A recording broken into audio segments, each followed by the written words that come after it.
आज हम लुब्रिकेंट स्नेहक के बारे में पढ़ेंगे। जैसा कि हम जानते हैं आजकल हमारे दैनिक जीवन में मशीनरी का काफ़ी उपयोग हो रहा है। हम सुबह से लेकर शाम तक हमारे दैनिक जीवन में कई प्रकार की मशीनों को काम में लाते हैं।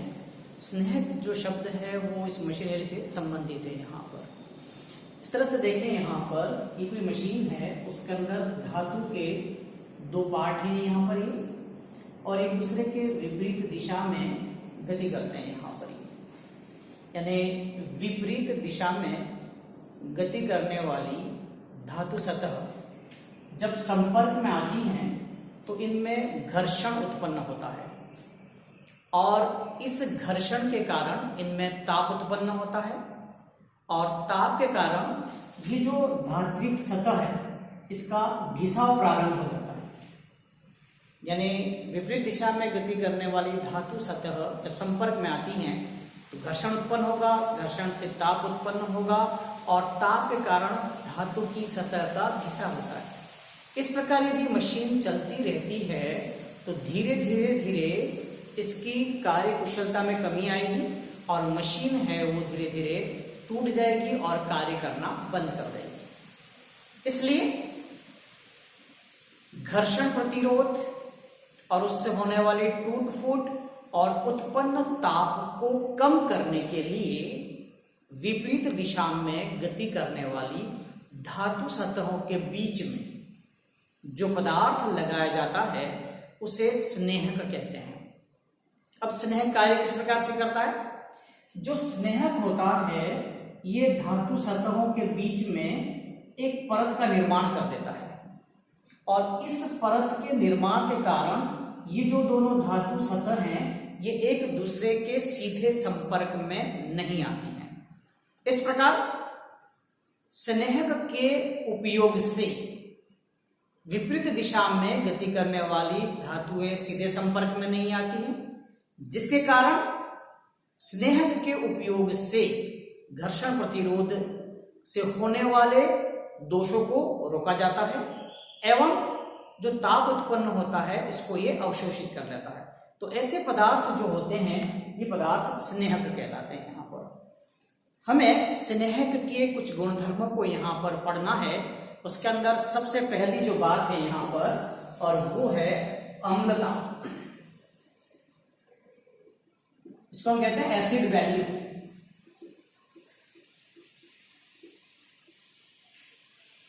जनरली सामान्यतः क्या होता है यहाँ पर कि जो स्नेहक तेल है उसके अंदर कुछ तेल ऐसे होते हैं जिनमें अम्लीय गुणधर्म होते हैं।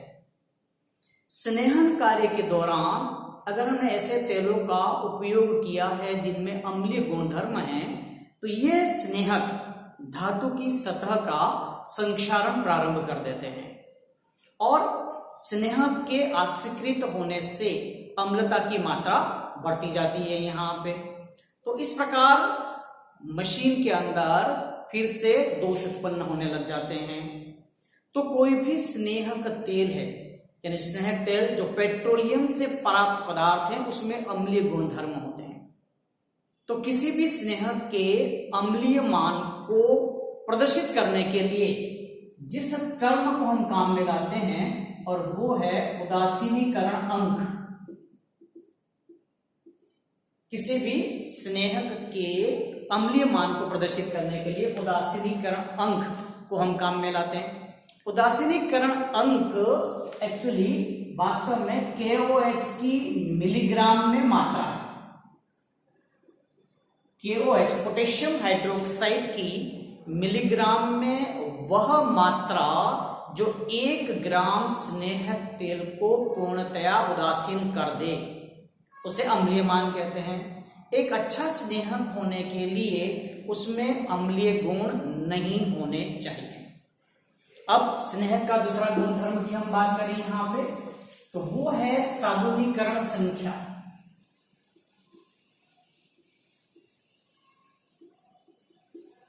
ये साबुनीकरण संख्या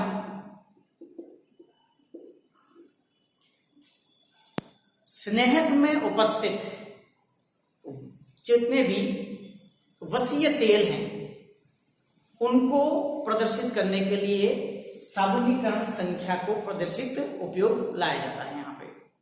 अब ये वसीय तेल क्या होते हैं?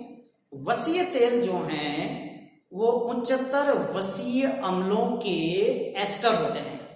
जैसे यहां पर देखें हम CH2OCOOR, CHOCOOR, CH2COOR, यहां पर R की वैल्यू C17H35, ये है स्टीरिक अम्ल।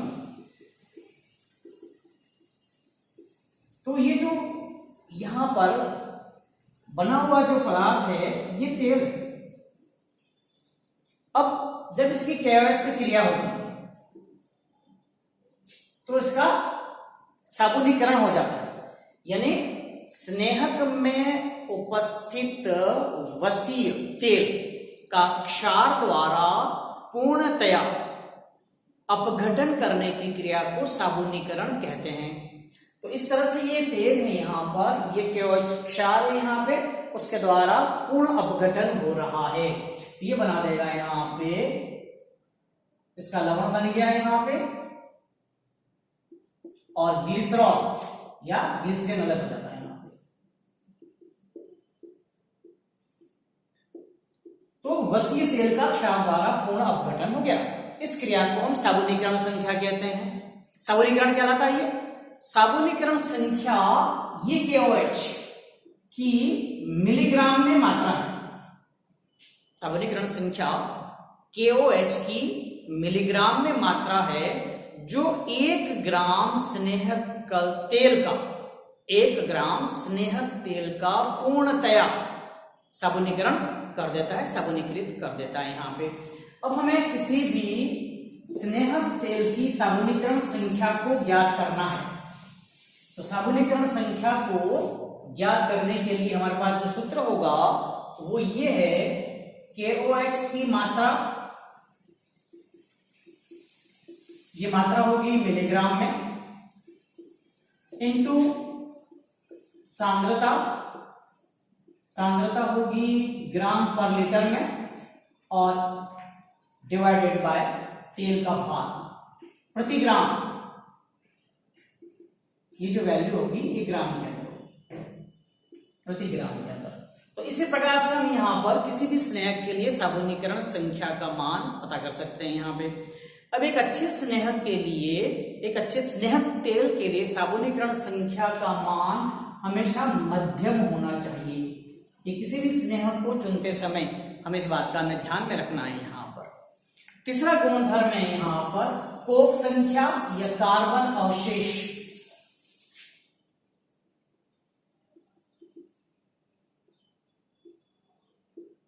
Carbon residue. यदि कोई स्नेहक तेल है, उसका शोधन ठीक प्रकार से नहीं हुआ, एक, या उच्च ताप पर उसका विघटन हो जाता है। हम दो बातें कह रहे हैं यहां पे। यदि स्नेहक तेल का शोधन ठीक प्रकार से नहीं किया गया हो, या उच्च ताप पर स्नेहक तेल का विघटन हो जाता है, तो इसके अंदर उपस्थित कार्बन के कण मुक्त हो जाते हैं, और ये कार्बन में जो कण हैं ये धातु सतह पे एकत्रित हो जाते हैं, और इस प्रकार से दो धातु सतहों को बीच में एकत्रित होने से इनमें घर्षण प्रतिरोध उत्पन्न करते हैं यहाँ पे, और फिर से वही समस्या उत्पन्न होती है यहाँ पे।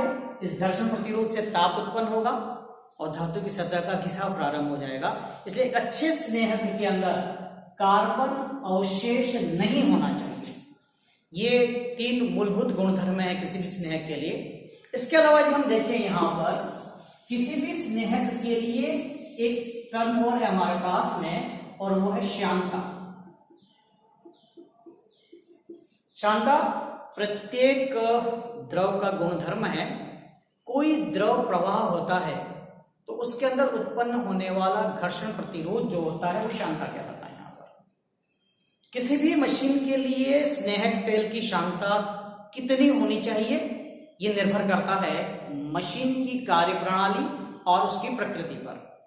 यदि मशीन हल्की है और तेज गति से चलने वाली है, उस समय जो स्नेहक तेल काम में रह जाएगा उसका शांता गुणांक का मान कम होना चाहिए, यानी शांता उसकी कम होनी चाहिए। दूसरी बात है यहां पर कि जो शांता गुणांक है यहां पर, इसका मान हमेशा स्थिर होना चाहिए या न्यून होना चाहिए। जो भी स्नेहक है उसकी तेलीयता उच्च होनी चाहिए, ताकि उच्च ताप और दाब पर यह स्नेहक दो परतों के बीच में जमा रह सके। स्नेहक का ऑक्सीकरण नहीं होना चाहिए। स्नेहक जब दो धातु परतों के बीच में रखा जाता है तो ये वातावरण से नमी को अवशोषित नहीं करना चाहिए, यानी स्नेहक में पाइसीकरण का गुण नहीं होना चाहिए, इमल्शन नहीं बनाना चाहिए। किसी भी स्नेहक का स्फुरांक और अग्नि बिंदु उच्च होना चाहिए।